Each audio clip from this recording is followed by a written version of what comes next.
So, Jazzy and Jesse, it's been a month since we've obviously spoke to you. How has the month been since we last spoke? Busy.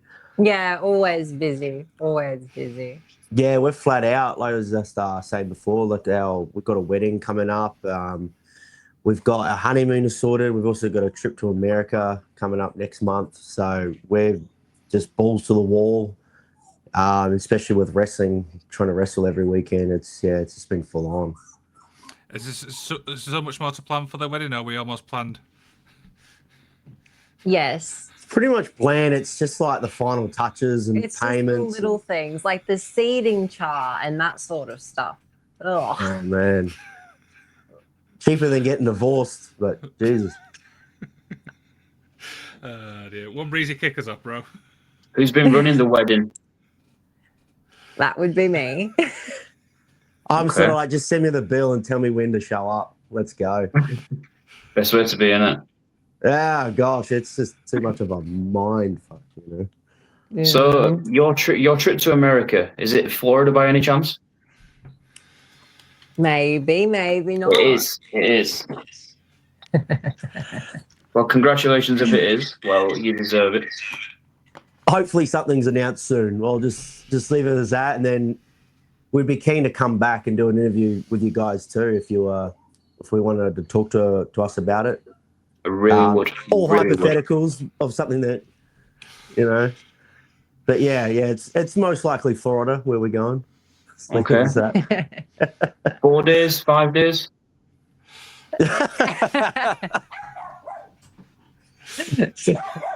Maybe. Well, Let's get that dog. We're actually planning on going over for a little bit longer because we're very worried about jet lag. yeah. We're a bit I bet you stressed are. about that. Make And sure then you we get vlog it, though. back- Make sure you vlog it. Yeah, I know we will. But we get back the day before our hens and bucks parties. So it's, rough. yeah, it's going to be insane. I turn 30 while I'm over there on the last day. So we're like, well, we'll just stay an extra night and I have my 30th there. And then, yeah, by the time we get back, it's bucks, then wedding. It's just crazy. Hang on. Yeah. Incredible. Crazy. Like, It's going to be crazy. And then honeymoon. wow. Well, so you're very busy. Two of the busiest people that I've spoken to this year, I would say. Yeah, it seems to be. And then I'll tell you what, there'll be like just a month where it's like a little bit of a low point. And then all of a sudden, it's just, you're busy. And then you don't know where the year's gone. You're like, what the hell? The year has gone quick. We're doing our best. We're trying to get our names. It's just so hard here. So we're just trying to open up every door and every opportunity. One door you haven't come, though, is the UK. Yeah. Too cold. I'd be fine, but Hey, it's definitely not cold at the moment. No, it's not. I wouldn't mind going to the UK, actually. UK or Japan, definitely. They're the two ones that'd be really cool. Yeah. Really cool. I feel like UK would be similar to New Zealand, wouldn't it? Or No. no? It depends.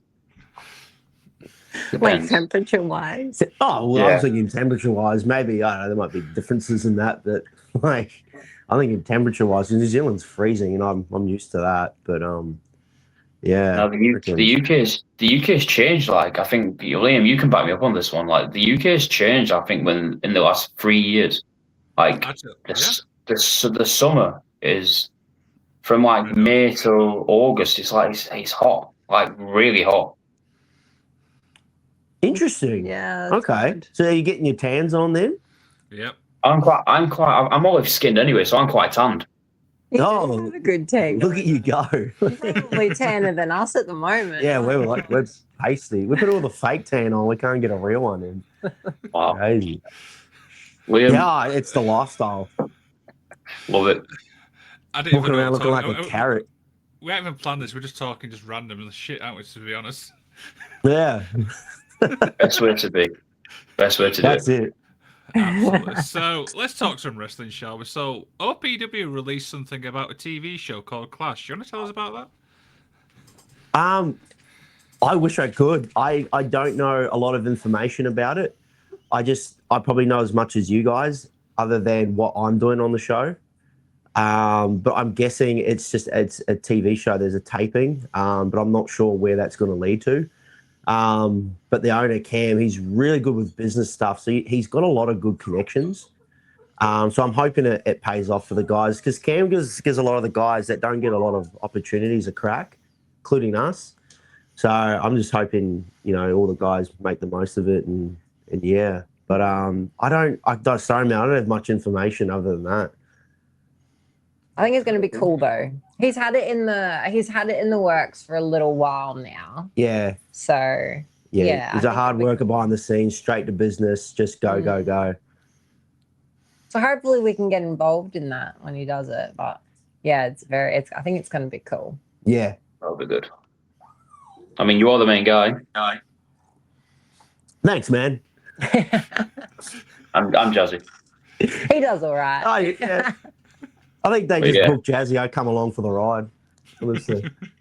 Well, so out of you two, who is the most likely to break character at a show?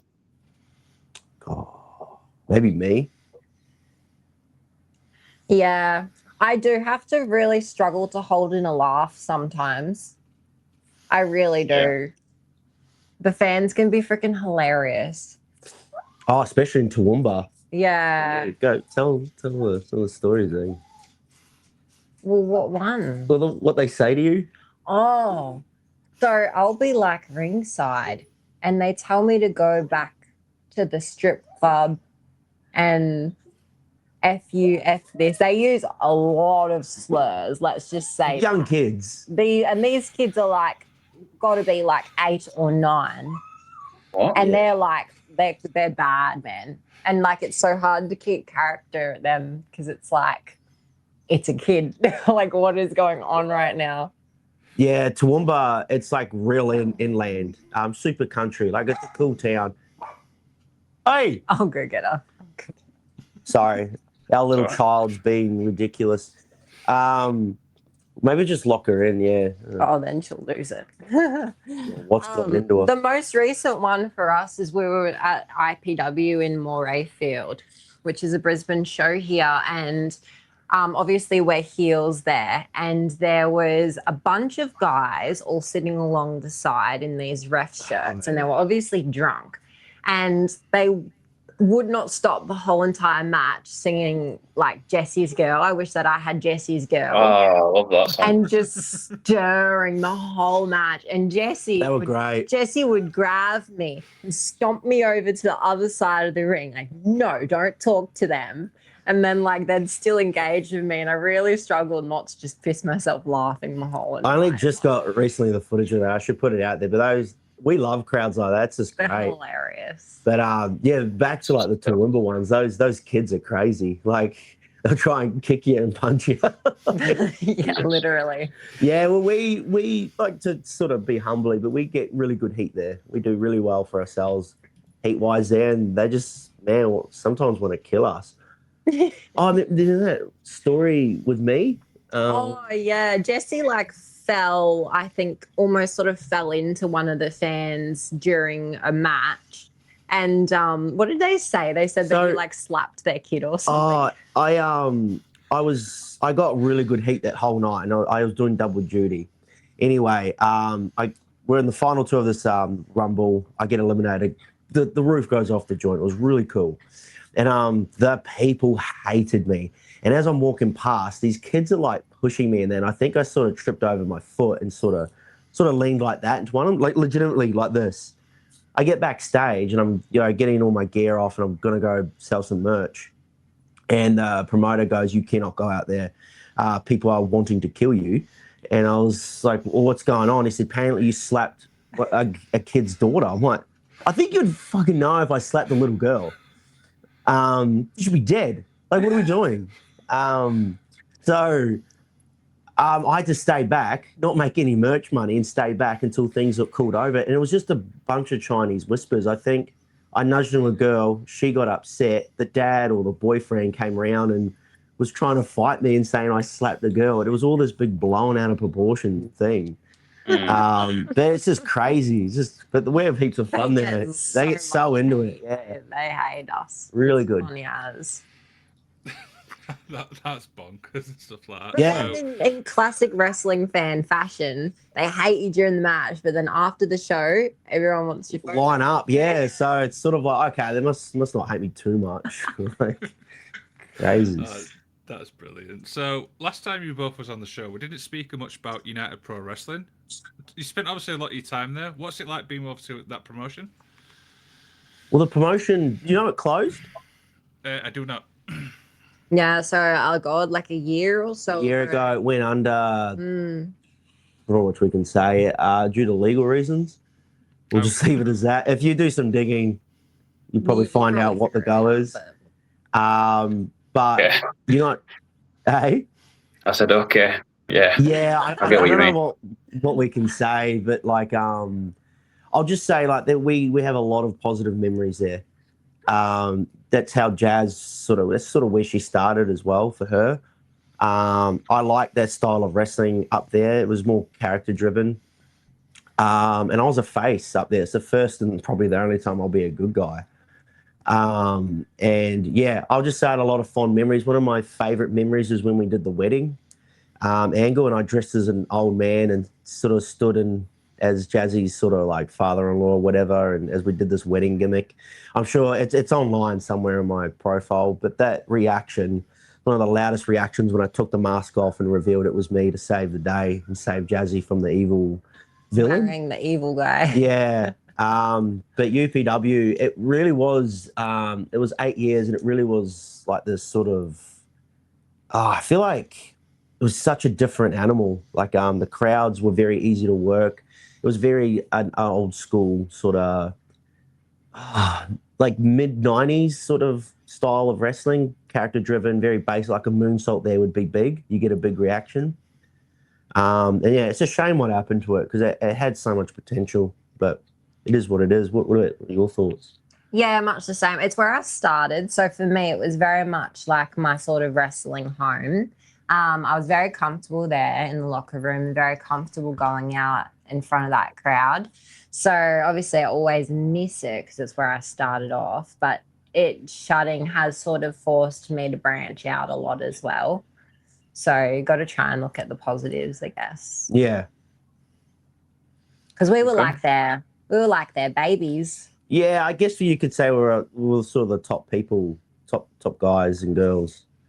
Yeah, and there was just a lot of good guys that have come out of that system that are still around, like Andre Irons and Bones. But yeah, no, I will just always speak positive of it, and just it's a shame how it ended. Yeah. So correct me if I'm wrong, but I think in 2025 you was an extra for AEW. Was that right? Mm. All right, talk to me about the experience because I did not. We've had you both on, and I could have asked both of you about that, but it just slipped my mind. It was cool. It was interesting. It was an interesting experience. Okay. Interesting. Okay. It was a good experience. It really, you sort of sit there and because I started training, it was on blue mats at a PCYC. That's sort of, I think maybe like a YMCA for you guys. Maybe I'm wrong. Yeah. And just going from the blue mats and being with like Jazz and Zeke and Dino was sort of just reflecting like, man, just seeing like being here, being in the arena. I've never had anything like this. Like we're so close. We're so close. Watching everyone put their matches together was just, it was just like they do it like us, but just on a higher level. And I'm like, okay, so we're close. It's all about just opportunity. It was cool. Like we were told we're gonna like have photos done and wrestle, but nothing happened, or we don't know why. Like none of us got a shot. Oh, I think maybe one. One guy. One guy did. And it was just a big meaty match. He wanted a big guy to go up against Mark Davis. I can't remember the guy's name. Yeah. But yeah, like the catering was freaking awesome. We just got paid to watch a free show and have catering, and the food was so good. Tony Khan looks like the fucking sickest boss. Like he's you can tell he's passionate. Like he would run around backstage, and like when they would, I think that Osprey Omega match was the opener, and he's just coming back. You guys fucking nailed it. You guys fucking did it. Oh my god. Well, that's sick. That'd be sick if like our boss went and did like, this is so cool, and then he came up to you. I didn't know who this guy was. I thought he was just like some director guy. Because he had a bodyguard following him the whole time. So he was going back and forth to his locker room to the gorilla, or the go position. I'm not sure what it's called there. Really? And like every time he was going past, he could see Jazz, because Jazz is taller than all the wrestlers there, or the female wrestlers. Sorry, and so I think Jazz stood out. I'll just leave it at that. She definitely stood out. And Tony Khan would walk past and and Tony's short and always sort of like look up. And then he went and like came up to her and was like, let's fucking go. And then he just like runs back off. He just seems like the sickest dude. Like, it was hilarious. Yeah. He was so passionate. Yeah, I'm like, man, I'd love to work for you. Like, that'd be great. That is brilliant. That is absolutely brilliant. But it was cool seeing guys like Jericho and Edge, and just guys you grew up watching on the TV, and they're like right in front of you. They had a conversation with Jericho briefly. Sammy Guevara was very nice to me. It was just surreal seeing Dustin Reynolds, Goldust. I'm like, fuck, like I watched you as a kid. It's just cool. It's cool seeing that. Yeah, Dean Ambrose is bigger than person. Sorry, John Moxley. It was just cool, surreal moments sometimes.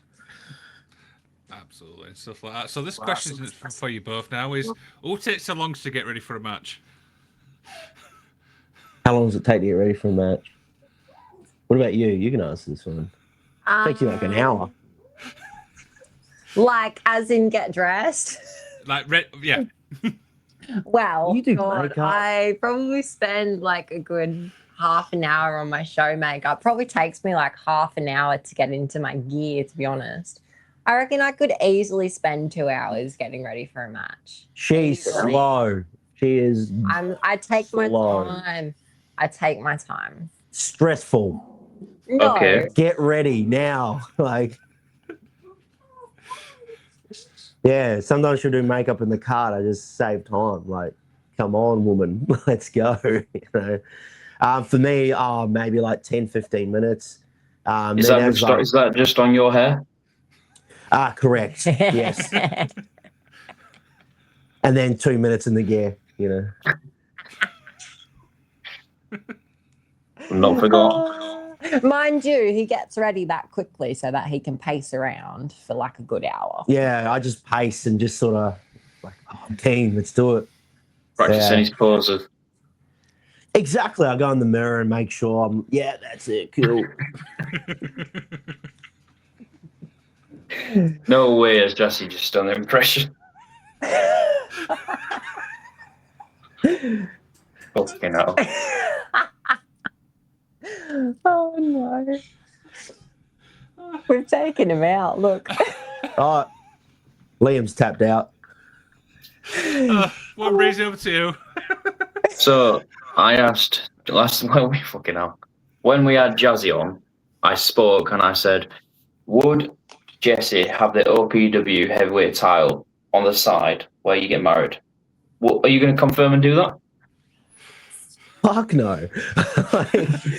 No. Like, it's funny. Everyone thinks we're going to do this wrestling themed wedding. We want it to be the most normal, boring thing you've ever seen, because we live so eccentric. We're not boring, but just the standard. Like, I'm not going to come out traditional. I'm not going to come out and cut a promo with my belt with like my grandma's there. Like, I just think. In saying that, we have spoken about like before the wedding while he's in his suit. It would be kind of cool if he did have a promo to cut, but not that anyone could see. I want to switch off. I want to focus on the wedding, not on wrestling on the day, because this is like a once in a lifetime thing. So I'm very open if. Hey, we get some liquor in me, we get some whiskeys going. If you want to put me through the table at the end of the night to set everyone unhappy, I'll do that. Throw me through the cake. That'll be funny, but that's it. No promos. Yeah, thanks. See what the night brings. Absolutely not. This is brilliant. Lee. Hey. Who's more competitive out of the two of you? Yeah. Him. Yeah. Definitely me. I push you a lot. We went to do training yesterday. Oh, here we go.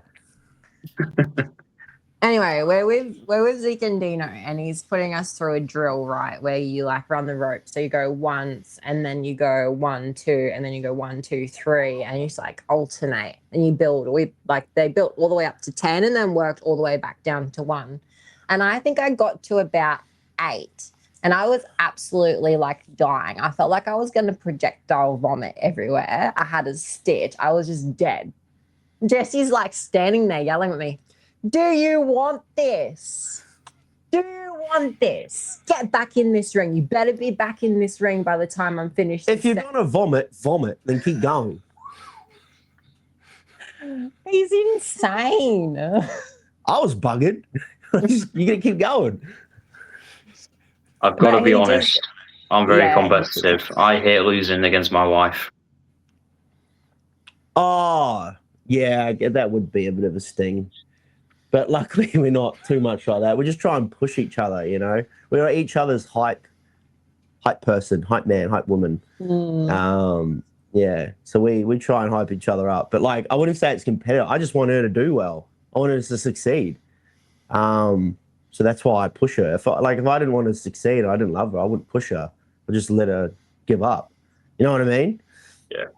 Yeah, I want my significant other to do well.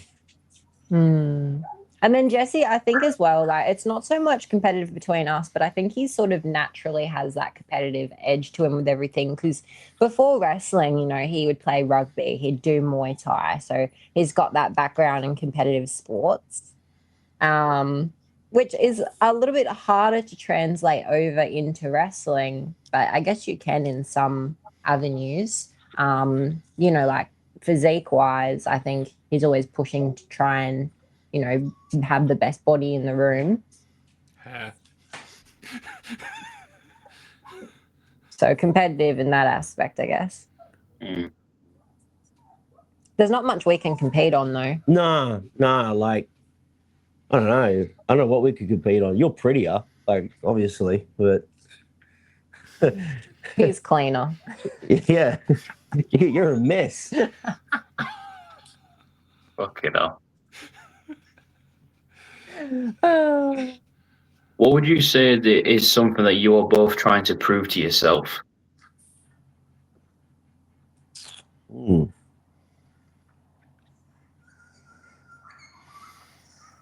a good question. I always trying to prove. I just want to be able to, when I'm old and grey and I hang the boots up, you know, I want to look back and think I gave everything a crack. I gave it all my best. So I'm trying to prove to myself that I can do this. And it's just, I just don't want to be 60 years old and just have regrets. So I'm trying to prove to myself, like, hey, I'm giving this my all. I'm trying my absolute best. And yeah, just sort of, because like I said, I'm sort of repeating myself, but I want to look back and say I gave it all a crack, and you know, I enjoyed the journey. I was happy what I was doing, you know, and I'll do it all over again. I think for me, I'm trying to prove to myself that if I want something, that I can do it no matter what it is. Like, for example, I wanted a house, and we got a house. I want to get married. We're going to get married. Next, eventually down the track, I want kids. So I'm like believing that I'm going to get what I want and get kids. And then obviously with everything coming up at the end of this year, I just, proving to myself that I can do it. And because I want it, I'm going to be able to do it. Love that. Love answer, absolutely. So, what's the biggest thing you've learned from each other? That's in the wrestling side and in personal life. Patience.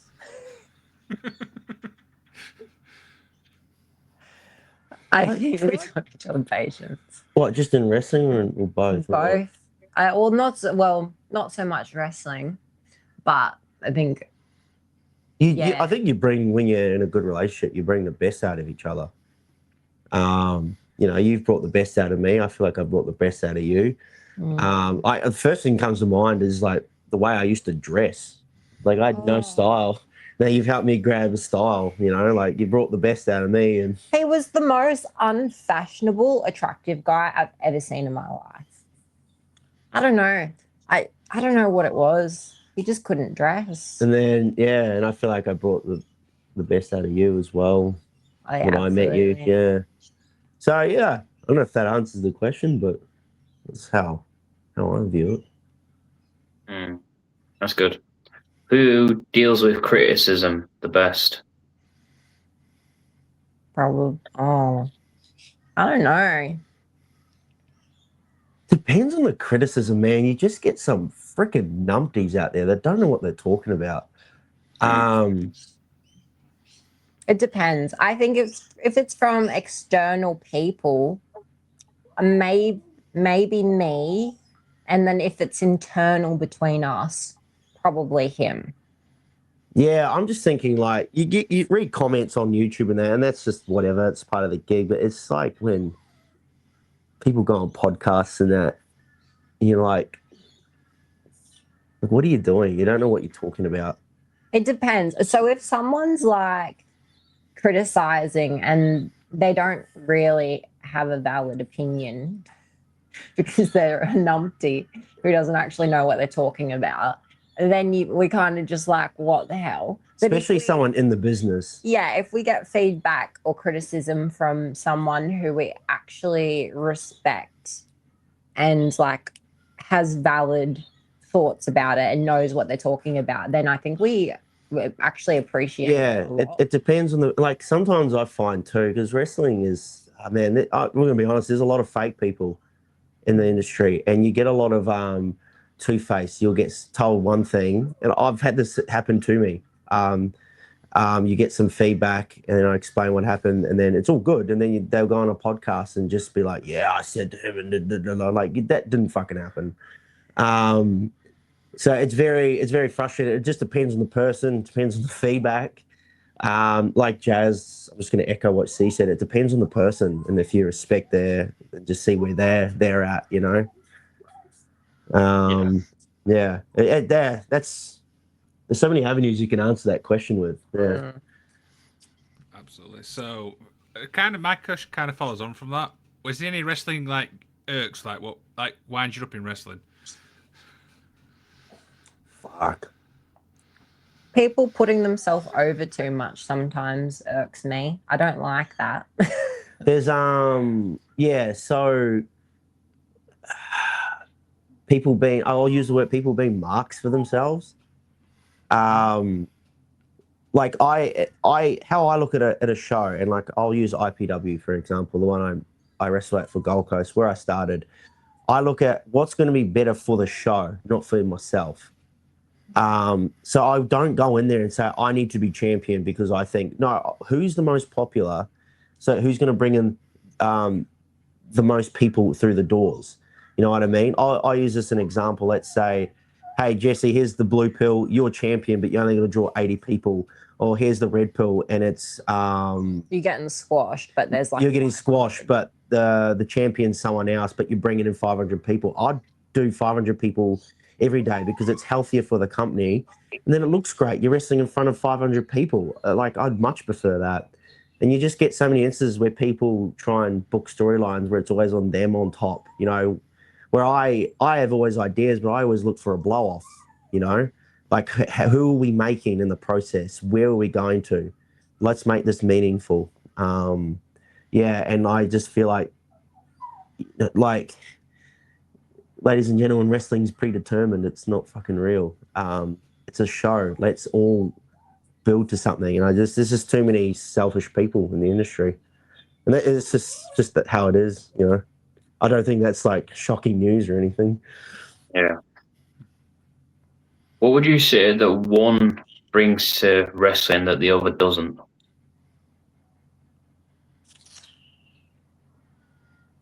What one brings to wrestling? I mean, you get some pretty good reactions. Maybe I'm the wrestler and you're the better character, maybe.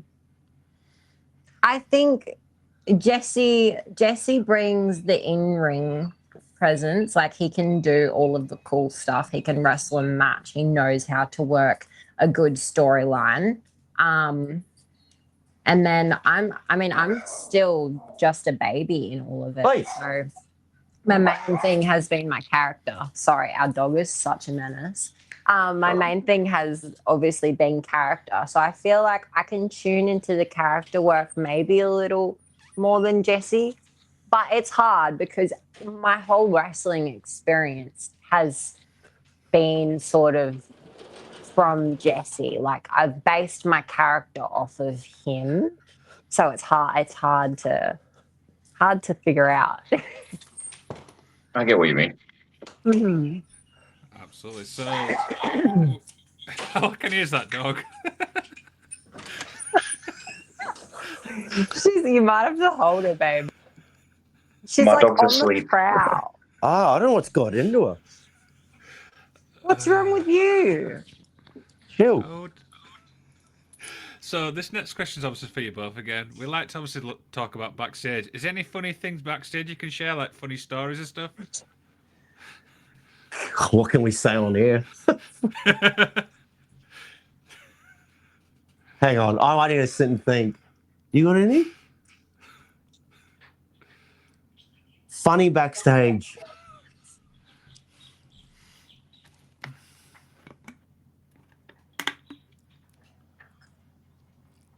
I don't. I've got a few serious ones, but not like. I always find it funny if the match doesn't go well, and then he comes backstage and he's all pissed off. Nothing irks Jesse more than a match going to shit. As it would. Yeah. Ooh.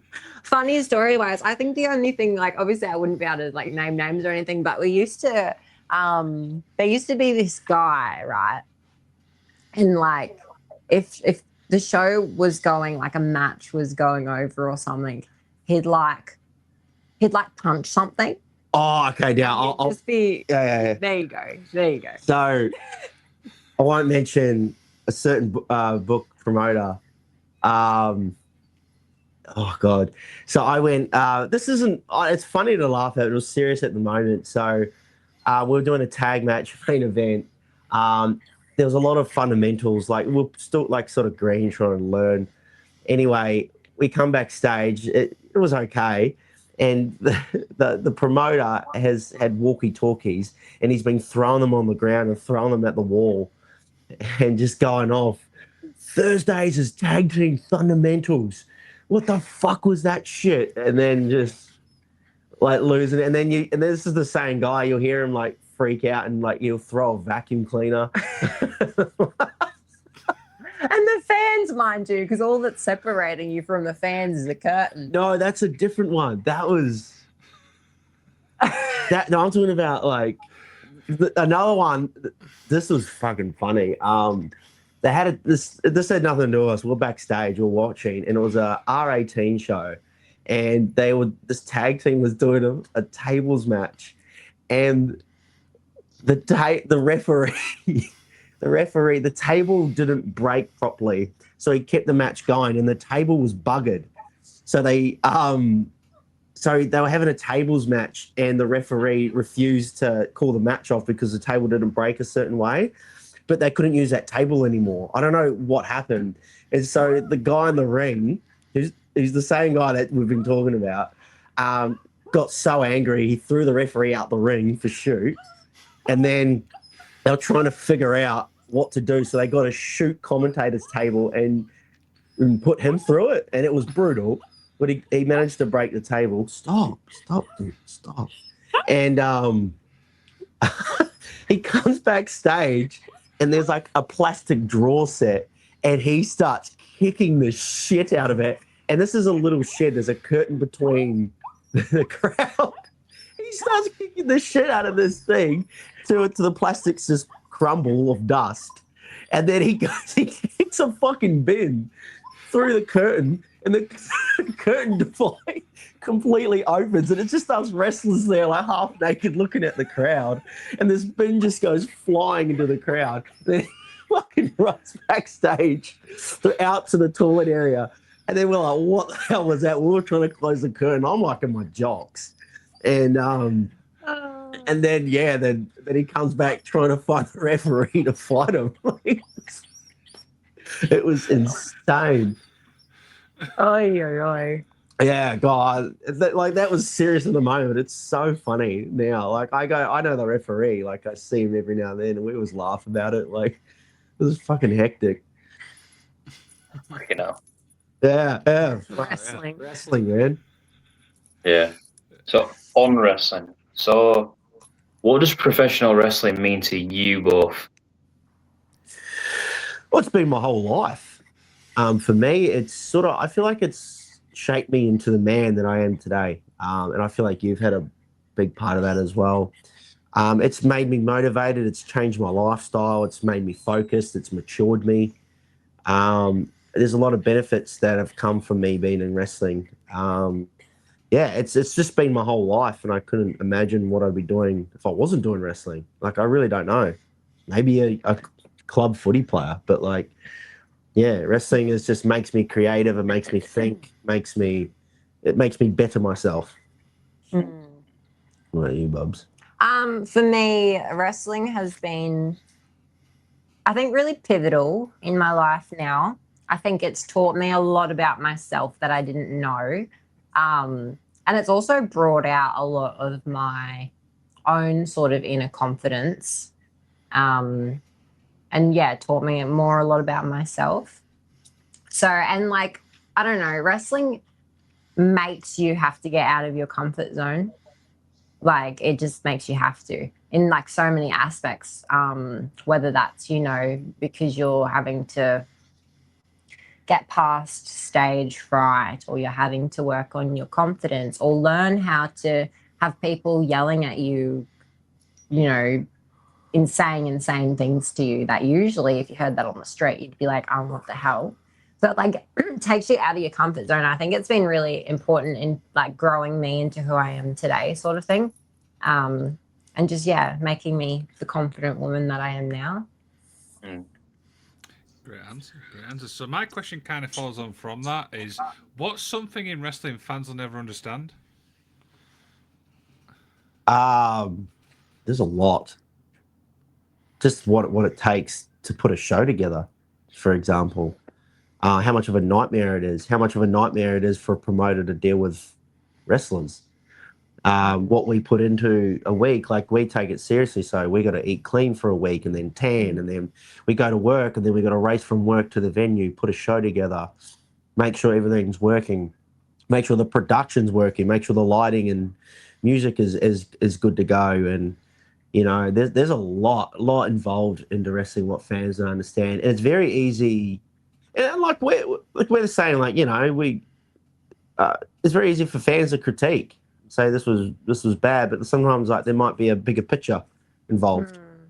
I think as well, it's one that we hear all the time is, but like it's fake, right? So like you don't actually get hurt and that sort of thing. But I don't think people realize like just what you put your body through when you are wrestling. You do get hurt. Like I've just been training for the last few weeks, and I'm covered in so many bruises. It's actually insane. So I don't think that the fans sometimes actually understand exactly what we are putting our bodies through. Like obviously we know what we're doing. Like it's a lot of it is sort of planned and stuff, but like if someone's going to put a boot in your face, they're going to put a boot in your face. Yeah. 100%. I also think the travel as well. Do you know what I mean? Because obviously you're traveling 2-3 hours to a show. Yeah, we're lucky with the Dreamworld shows that IPW do. It's just over the road. Yeah, very lucky with that. So, but everything else is a drive. But we're used to having to travel. Like for OPW, that's flights and nights away. And then for even just like Toowoomba shows and stuff, that's like a good 2-hour drive that we've got to track, and then getting home at like, 1 o'clock in the morning. And Yeah. Then you're up Sunday, and then like, I usually work 6 days, so my one day off, I'm up doing food prep and gymming, and you only get a couple of hours at night to sort of de-stress and relax. Like besides us doing an interview right now, we'd be all over the shop, get the house clean, blah blah blah. After just a couple of hours of sleep, from the show. Because sometimes like the come down, like that's another thing. You might be so hyped up you can't sleep. You're buggered for the next few days. And that can happen. That happens to me. I really do appreciate like you two taking your time out like to do this. I mean, in my opinion, and probably Liam's, I would say you're both really incredible like performers. I mean, we've said it a minute ago, like you both work normal jobs. You both are very dedicated to this. You show how much you want it. Jesse, all the videos that you put up, the one where you're doing your workout, for the food prep and everything, and then you said you were banned from watching wrestling as a kid. I think your videos on Instagram could be inspiring for other people.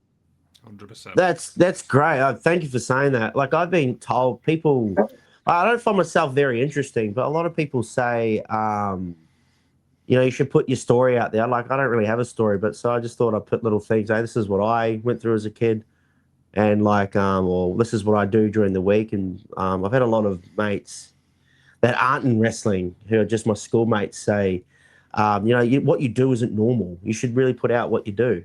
And I think me and Jazz think it's normal. We're just so used to it. Yeah. But no, I appreciate you saying that. That motivates me to do more, because I hope people get something out of it. I mean, I have it's just nice to see, because you said, oh, you don't think you've got a story. Everyone, Liam, this is your thing that you started off with. Everyone's got a story to tell, even Jazzy. Like, obviously, you were banned from watching wrestling as a kid from what you put on that video. Yeah. Jazzy is not wrestling, but then she'd come into wrestling because of you. Everyone, it's a story there. Yeah, that's fair enough. Yeah, good point. Yeah. 100%. So we recently spoke to a wrestler called Renegade. One Breezy, play the clip. There's you could make the argument for Jesse Love, but again, that would have been if you asked me that a couple years ago. Now he's like the OPW champion. So he's getting his name out. Damn. He's got it all, in my opinion. He's like the perfect. He's the most loved, hated person in most locker rooms, and I mean that from a loving standpoint, because all the guys give him shit for how good he looks. Because everyone wants to look like that. And I've said it to him. I'm like, brother, you probably got the best body in Australia. Like, and it's ridiculous. And you don't know how much we hate you for that, but we love you. I think he loves that as well. Yeah, he does. So that was when we asked him who was underrated. Your response? Oh, fucking, we love Toby. Like, Toby and, Amy, sorry. Yeah. They're great. They live around the corner from us. That's so funny. No, I'll tell you, to give him credit, everything he said to you, he said to me. Like they love to rib him. Hey, he's the easiest person in the world to stir. Like, it's so easy. Toby, to give Toby, he's been around for so long, and I'll tell you, he's one of the only guys. It's always been nice to me, because wrestling, like I was saying before, it's just full of egos and that. But from the moment I started doing the Brisbane scene, he was the only ones that was really good to me.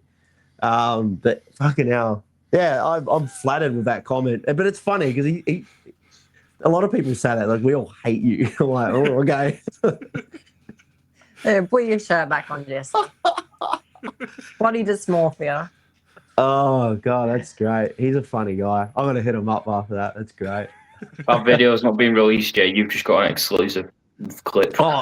Yeah, no, Toby's great. He's for a big guy, he's agile. He can move. Yeah, and like even seen him like do bits of training. He's really good. He's been around for a while, and he's super good.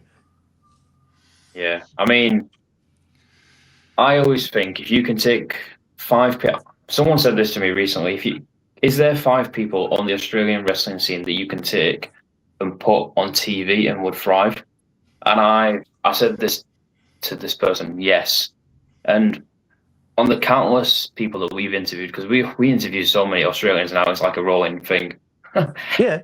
You are one of them. I would say that we could put and Jazzy, you could put on TV and would thrive right now. Thank you. Cool. We like to think we would do well too. We have that confidence that we could. And yeah, thank you for saying that. That's quite chuffed by that. It's really cool. I feel like me and you, we never get sort of our flowers, and You should. not trying to sound arrogant, but yeah, we never really get that. I feel like we don't fit the sort of mold of the indie wrestler, and I don't mean that as a derogatory term, but yeah. So that's made me really happy. Thank you. Different is good, in my opinion. That's what I keep saying. Yeah. We're hoping that it helps us to stand out a little bit more.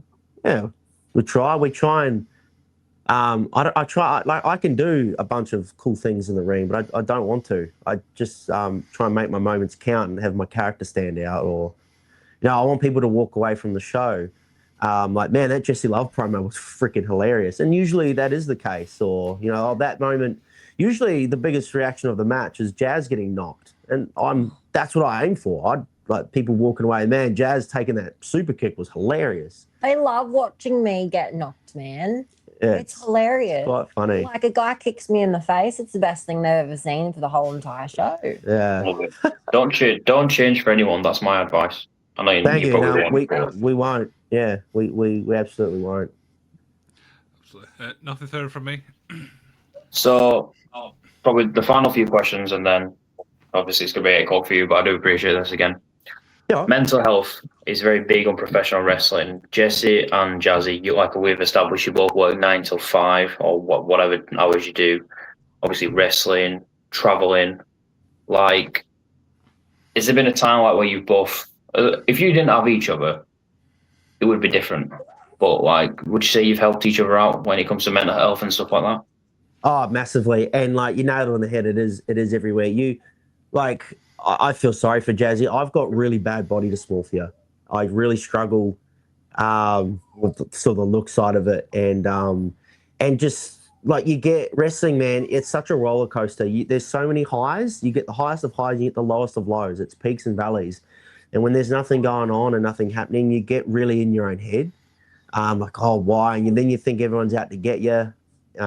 It's such a weird business, and I love it. Like, I absolutely love it. But me and Jazz bounce off each other. We bring each other up. And yeah, if we didn't have each other, I don't know where I'd probably be. I don't think I would have elevated like that. I think I probably would have stagnated. But we have each other, and wrestling's just it's a mind fuck. It teaches you go through a lot of self-belief, but then you also are forced to go through a lot of self-doubt with wrestling. So it's a lot of up and down emotions. And one week you love it, and the next week you absolutely hate it. But then the next week you're going to love it again. So it's just a real roller coaster. Yeah. I think what I struggle with the most is, like, obviously it's a commitment. So like, I'm only young, I'm 24, but like, a lot of the time I do have to miss out on like going out with the girls for dinner and that sort of thing, because we're just like, we've got shows on, and that's just what we got to go and do. And I've been the same. It can be hard. You feel like you're missing out. But you just remember why you're doing this, and you just keep at it. And if your friends are your true friends, they understand, and then you keep them tight in your circle. Push each other. And we got each other. Yeah, it's hard, man. Everyone deals with mental health differently, and some people are really struggling. You can see it on their faces. I think we're lucky because we are sort of each other's biggest cheerleaders. Yeah. So it does help. And I get really down about the opportunities in Australia. It is very little, and it goes to the same people all the time. And a lot of the time it's who you know and not what you know. And that's with everything. And it's really easy to get down about it. You just got to keep going. Just keep going. Hopefully something will happen. We don't know what will happen when we go to the States. Hopefully we get finally in front of the right people and get the right advice. Who knows, eh? Yeah. Who knows? Absolutely. So you've both been on the show, so you know obviously how the ending works. What is an inspirational message from you both? God, I gave my best one last time. I didn't even. Jazzy, this is on you. All right, I need to come up with a new one because I used my good one too. All right.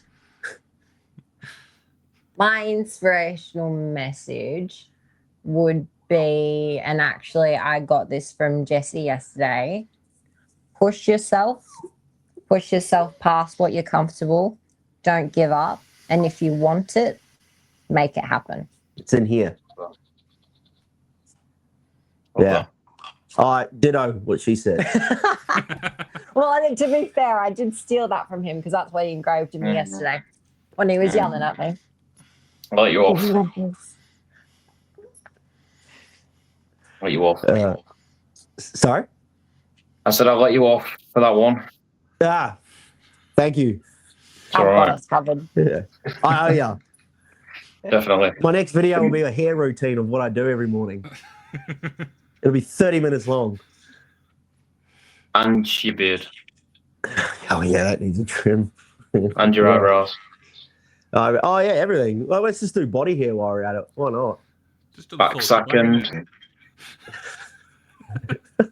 So this would be the perfect segue for you to do like an ad about a certain hair gel you use. Oh, a cheap Woolworths brand. Jazzy demonstrates how he does it again. It's so true. I wet my hair and I just go, and then I'm No, you got to do more of the. More of the flick.